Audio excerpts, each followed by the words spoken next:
what we're going to discuss today is, as I mentioned, a little bit of quantum mechanics. What becomes important to us is essentially this. So we'll see some very interesting applications, and we'll talk about some certain phenomena which we regularly measure in semiconductor devices and circuits. And this is real things happen with this. You actually see currents which cannot be explained physically without invoking quantum mechanics. So that's the primary reason why I want you guys to think about it. So let me first start by, why do I want you guys to know this, right? So what are we aiming in this class? So in this class, we want to understand how does a current conduction happen in a solid. So if you take a semiconductor metal, why does it conduct current? Why does an insulator not conduct current, right? So a little bit of that basics we need to understand, which basically you want to understand what is the charge carrier. So we know that the charge carriers in a current normally are electrons. So we want to understand how to think about an electron in a semiconductor or in a solid, how to model an electron in a solid. So once we know how to think about an electron, then we can talk about motion of the electron. Then we can think about how to engineer the motion of the electron to get what you want, right? So it all boils down to understanding how I can define an electron in a given solid. And so the crux of this class is your ability to engineer the motion of this electron. So once we understand how we define electron, we then go ahead and figure out interesting ways to engineer this motion to get. So for example, you engineer this motion, for example, to create what are known as MOSFETs.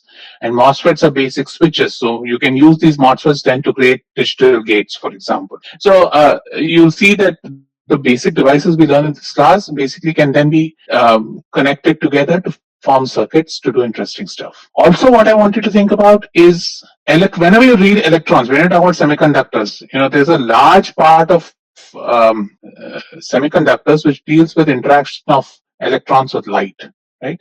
So we'll spend a couple of slides talking about how to think of light, what is a photon, and how do we think about interactions between electrons and photons.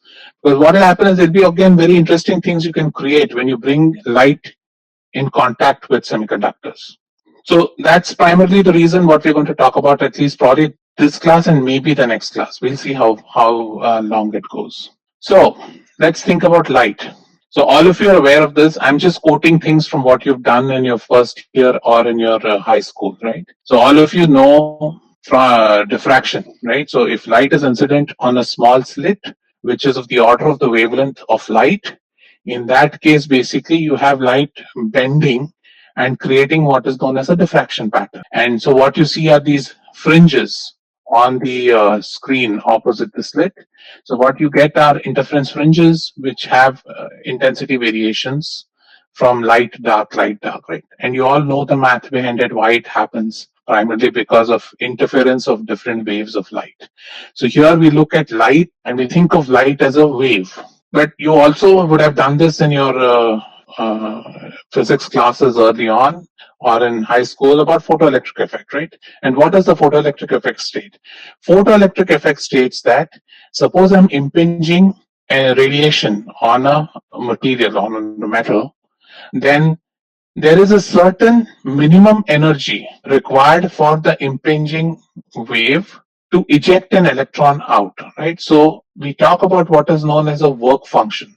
So every metal is associated with a work function. And what is that work function? Is that the work function is the minimum energy required to kick an electron out of this metal. So you guys must remember, suppose if I'm measuring, so some of you would have done this in physics lab, if I measure the energy of the electron which is being kicked out as a function of the incoming photon energy, then I have something which looks like this, right? So I see that the energy of the electron which is coming out of the system is proportional to the incoming radiation energy, but it can kick in till it crosses a particular threshold, and this threshold is known as the work function of the material. So we'll come to this work function again and again because it plays a very important role in when we design semiconductor devices. So if you think about semiconductors, right, and which is what we'll spend a lot of time on this class, you have to think of two, in addition to semiconductors, two other materials we'll use a lot in the class are metals and insulators, right? So we're basically going to concern ourselves with three different classes of materials. Semiconductor for the most part, but we will also talk a lot about metals because metals are your ultimate wires, right? You all know that when you want to conduct current, when you want to take a current from say point A to point B, you normally send it through a metal wire. So metals are normally what you'll use to connect your device to the outer world, right? So metal semiconductors become very important. The interface between the metals and semiconductors is an important interface to study. Similarly, we'll see that if you want to block any current, if you want to block a current, then the easiest way to do that is stick in an insulator in the path. And what happens with that is so you know that insulators will not conduct current. Now, I'll try to motivate in a couple of classes down the line as to how to think about them electronically, metals, insulators, semiconductors. But for now, you know that metals will conduct current, insulators won't conduct current. So I will use metals to bring in current to my semiconductor device. And that semiconductor device, then I can engineer the motion of the electrons in the semiconductor device and do interesting stuff with it. For either, so we think of a diode, for example, right? A diode, the property of a diode, all of you know from ES, is that it conducts current only in this direction. It doesn't conduct any current in the opposite direction. So I can treat this as a rectifier, right? I mean, you've looked at all that in ES. And so we'll understand in this class as to why does the diode work the way it. And similarly, if I want to if I want to send current from point A to point B, but not to point C. So if I want to ensure that point C is isolated from A and B, then I'll stick an insulator between A and B or A and C. So the insulator will ensure that no current flows between the 2 points you want to be isolated. So again, always remember we are thinking of these three materials at all times. Whenever you want to build any device, you need to understand semiconductors, metals, and insulators. So let's think about electrons, right? And so electrons, we already looked at this yesterday about X-ray diffraction. What is X-ray diffraction? So some of you might have missed it because it's not I didn't get a chance to do it in the meeting. Is that suppose I have a crystal, right? So a crystal, we all know, can be thought of as a bunch of planes, right? For example, I can think of this as the 100 planes, for example, right? Which means in reality, there are these atoms sitting at lattice points along the 100, but I can think of this as a simple stack of 100 planes. So now, if I have electrons impinging on this stack of planes, then depending on if the electron gets reflected from the first plane or from the second plane, it will develop a path difference. So once there are two waves with path difference between them, they can constructively or destructively interfere with each other, leading to what is known as a diffraction pattern. So again, as long as the wavelength, remember all this is true when the wavelength of the incoming electrons is of the same order as the interplanar distance. So you need these two to be of the same order magnitude, right? Normal material, suppose you shine a torchlight on wood, for example, you're not going to see this because the wavelength of the torch is not closely related to the patterns you have in the wood, right? So similarly, so whenever you're thinking about electron waves, when you start thinking about them, then the lambda is closely associated to the interplanar distance. Then you can get what are known as diffraction patterns. And so this is used. So we looked at it yesterday that this is used primarily to estimate the crystal quality, right? So as long as I have a crystal which is crystalline, then I'll get very distinct diffraction patterns. However, if I'm not able to if I don't get a distinct diffraction pattern, I know that this is not a good crystal. It might be amorphous. So here what we're seeing is that this is like diffraction, right? So what I want you guys to think about is the electron can be described as a wave or a particle depending on what it is doing in the system, right? So I can think of an electron as a particle. If you look at the photoelectric effect, it comes out as a particle.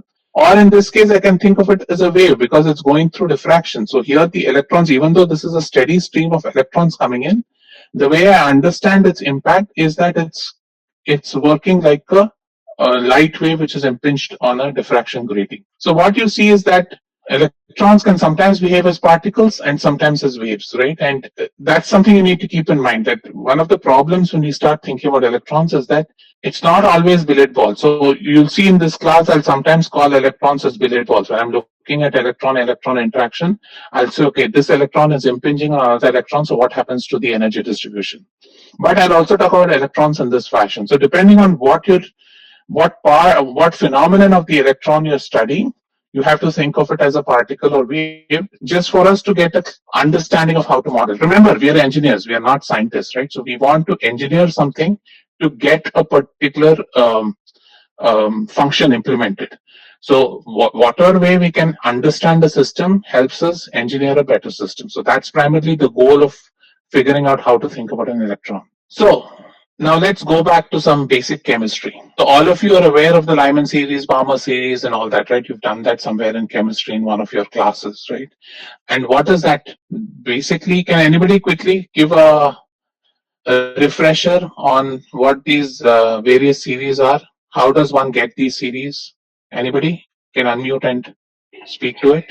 Sir, these series are basically when the electron moves from one shell to the other shell, we see Correct. these emission of Correct. electromagnetic radiation. And Right. And Lyman series what do you is remember? Yeah. Lyman Go series is ahead. basically from first shell to infinity. Balmer Mm-hmm. series is from second shell to infinity, like second shell to third shell, second shell to fourth shell, and so on up to infinity. And Okay. Balmer and so on. Great. And Okay. Yeah. So thank you. So all of you remember this, right? So what I want you to remember here is that's perfect. I didn't catch your name. Whoever gave the answer. Who was it who gave the answer? Arab, sir. Arabt. Thank you, Arabt. So the way you conduct this experiment is you take a bunch of gas molecules, hydrogen gas molecules, and you excite them to higher energies. And that excitement is done by supplying energy to the system. When you supply energy to the system, electrons which were bound. So you remember, hydrogen atom is very simple. It's one proton, one electron. So the electrons get excited to higher levels of energy, and then they drop back to the original energy level, causing these emission spectra to come about. So what you want to think about in that electrons is that these electrons, when they are bound, if you think about electrons in an atom, in a molecule, electrons have specific energy states. So two things. So in the previous case, we looked at electrons which are free, right? And you talk about electrons as waves, you talk about electrons as particles. Now here we also see another phenomenon, that when you have electrons sitting in a potential, so the proton is providing that it's providing a potential field, or Coulombic attraction it's providing. And so because of that, what happens is that the electron is bound to the proton. That's what we call in chemistry, right?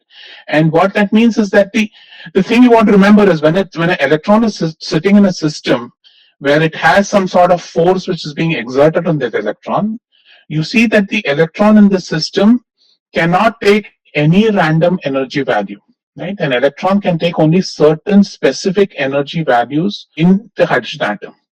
So the third thing you want to think about is electrons is associated with energy states.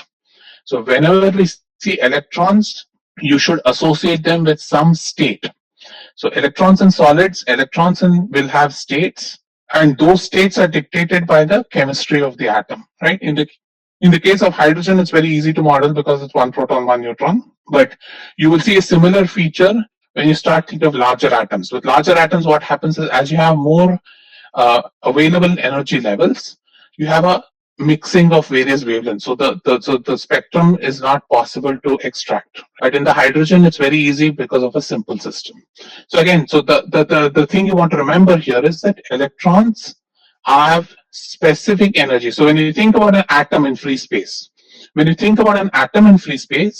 then the electrons can't take any energy in that atom. The electron will have to take specific energies only in that atom. Why is this important? Because then we're going to think about what happens when I stick multiple atoms together, right? And that's the semiconductor crystal.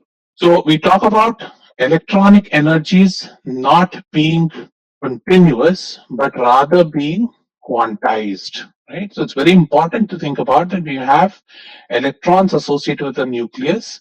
Then the energy levels are no longer continuous. Rather, it would be a quantized only search. So if I'm going to plot it on an x-axis of energy, it's not like the electron can take any point in this axis. It is allowed to take only certain points in this axis. So E1, E2, E3, whatever you have it, right? So again, these are all just refreshers from science. So when people then thought about, okay, how do I think about electrons? So they came up with this new formalism, and that's essentially known as quantum mechanics. So quantum mechanics is a way to think about these. Okay, so what you want to when you think about postulates of quantum mechanics, the postulates of quantum mechanics are very simple, or rather, they're pretty straightforward. Is that you always think about the system is defined by this function, which is known as the wave function of the system, and the wave function is nothing but um, it is a complex valued function from which you can extract all possible information you need about the system, right? And so the simplest way to think about it is that by taking the complex conjugate and multiplying it with that, what you get is the probability density function of the electron, say, in that system. So this is related to the probability distribution function, but it's not directly the probability distribution function. Now, what basically you're seeing is that in Newtonian mechanics, you had what was known as, you could clearly tell an electron where it was and what its properties were. In the quantum mechanical world, you've suddenly moved from something which is tangible and measurable easily to something which is a probabilistic system. So again, when we talk about electrons in the quantum mechanical world, we're going to talk about probability density functions and not the actual electron. Right. The other thing to remember about the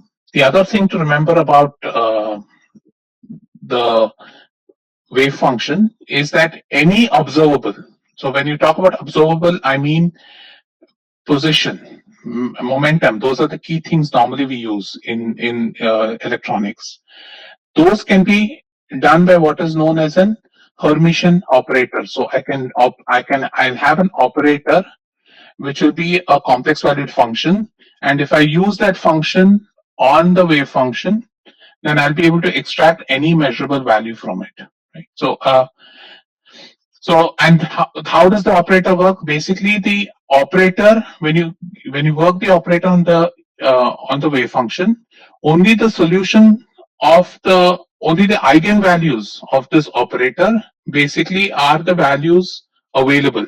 So immediately what you see is, because of this definition, any operator, when you operate on a quantum mechanical system, is going to have fixed values. Remember, because there's eigenvalues can be a finite series, can be an infinite series. But what you see is it's a series, it's not a continuous function, right? So what you begin to see now is that the concept of quantization. So any measurable quantity is going to be quantized when you start thinking about quantum mechanical systems. And if I want to find, so instead of talking about momentum, instead of talking about position, I'll talk about what are known as expectation values of the operator. Right? So we'll talk about expectation values. What does that mean is, most probably, so I will use the sentence, most probably the electron is located in this location, right? And so again, you move from something which is very deterministic to something which is probabilistic. And the final postulate about quantum mechanics is that all wave functions are a solution of satisfy what is known as the Schrodinger's wave equation. So this is a time dependent, because in the most generic term, the wave function is a function of not only position but also a function of time. So in the most generic case, this is known as a time dependent Schrodinger wave equation, and that all the wave functions have to satisfy this Schrodinger's equation. And so, as I mentioned in the previous slide, right, typically we'll be interested in three important parameters. One is position, momentum, and energy. And so the operators typically are, for positions, very simple, just x, y, or z. And to find out the expectation value of x, similar to what you did in PropStat, or any of your initial first year classes, just integrate that x times the probability density function over the entire volume. It will give you the expectation value, right? So this is like very basic and just a gloss over of quantum mechanics and Schrodinger's equation. Now we will not do all these complicated stuff. We'll make it slightly even more simpler. So what we'll say is that, sorry, we are going to be interested in electrons which are at a fixed energy, right? So what we'll say is, suppose I have an electron with some energy and I want to see how it moves through the semiconductor. So in most cases, I'm going to be looking at electrons with a fixed energy. So when I look at a fixed energy system, right, then basically I can reduce the Schrodinger's equation to what is known as a time independent Schrodinger's equation, and that is done by decomposing the wave function into a position dependent one and a time dependent one. The time dependent one for a fixed energy becomes just a rotating vector. So you have this vector which is rotating in space, that is taking care of the time dependent component, and then you have a position dependent component of your wave function. Again, what I'd want to let you guys know is all this is very complicated math. It's not something which is done manually. So almost all cases, all real life use cases need to be solved with huge computation. So we won't be concerning ourselves with how to solve Schrodinger's equation, how to set up Schrodinger's equation. What I want you to um, keep in mind is what the impact of these, like what is the gross level observation that we see from doing these kind of thought experiments. Okay, so let's start with the first thought experiment. So suppose I want to think about an electron. So here I'm just thinking about how should I think about an electron in free space. Now when an electron is in free space, remember we spoke about a wave function, right? So instead of talking about an electron, we're going to talk about a wave function. So immediately what you say is that in the quantum mechanical world, the electron is described as a wave. It's a probability wave, and depending on what is the kind of environment the electron is sitting in, it will have a maximum probability of being in some part of that space, right? So what you're seeing now is instead of talking about a particular location of the electron, I'm saying that it is a wave defined by its wave function. And so what you see is at no point can you find the exact position of the electron, right? So you see that, and so therefore you think, so for example, what you'll see is that if I think about, let's take a very linear, just one dimensional space, then the electron can be anywhere. And I don't want to get into the details of quantum mechanics, but so typically so it's not very simple as this. There are a lot of gotchas here, and there are a lot of other approximations and assumptions that one has to make to get to the bottom of Heisenberg's principle. But what you essentially want to remember is that, if you remember this from chemistry, that at no point can you estimate exactly both the position as well as the velocity of the electron, right? So there is always what is known as an uncertainty. So if you reduce the uncertainty of the position, then you're going to make the uncertainty of the momentum go higher. So the minute you start localizing the electron somewhere, you'll start see that its velocity will start becoming indeterminate. It'll be very hard for you to estimate what its velocity is. Right? So again, all this comes about because of the fact that the electron is no longer a simple particle, but rather it's a wave function. It's a probability function that we're looking at. Let's look at the free particle. Now, if I'm just going to solve the Schrodinger's equation, so the free particle, so I can assume that it is sitting in a system where there is no potential. So I'll just say that it is sitting in a one-dimensional system where there's no potential. So the electron is free to move anywhere it wants. So if I substitute that in the Schrodinger's equation, so what I'm going to go through are very few cases where the Schrodinger's equation actually gives you something tangible. So what you see is that the free electron is just a simple wave equation. So what you get when you factor in the Schrodinger's equation is you get, so if you remember, this is very similar to the wave equation or spring equation, if you remember from mechanics and oscillator waves, right? So what you see here is that for a simple particle, the Schrodinger's equation decomposes itself to a wave equation. And so if I make a substitution for k as square root of 2me by h cross, what I get is that the wave function of the electron can be described as a set of two waves, right? This is a wave traveling in the positive x direction.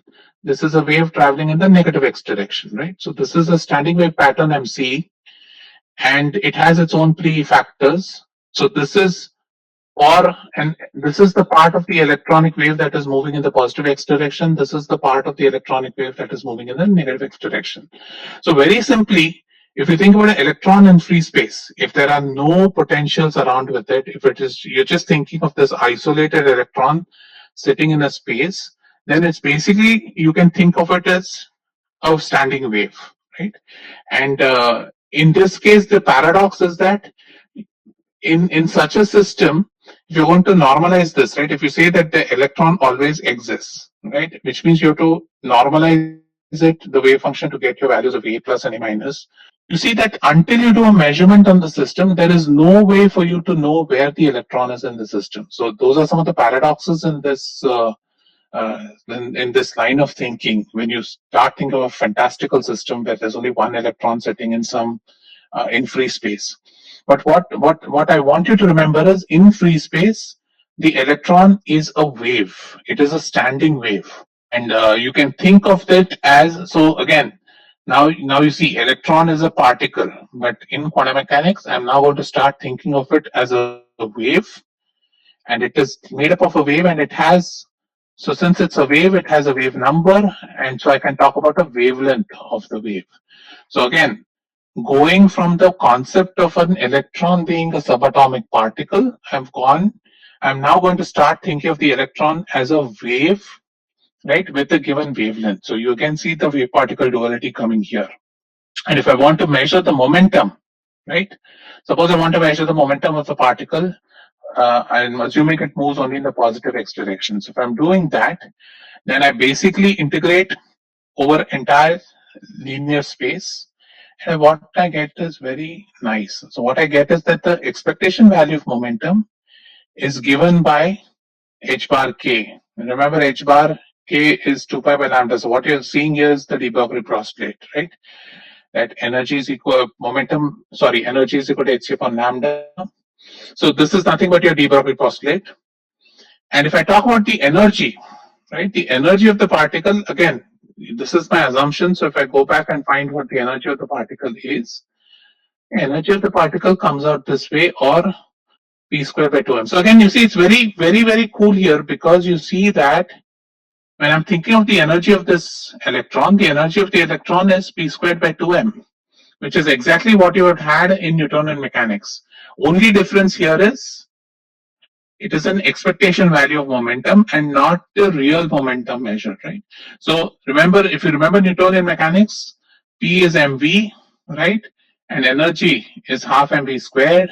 So which means I can write this as 1 by 2m mv squared, which is p squared by 2m, right? So in Newtonian mechanics, energy can be written as p squared by 2m.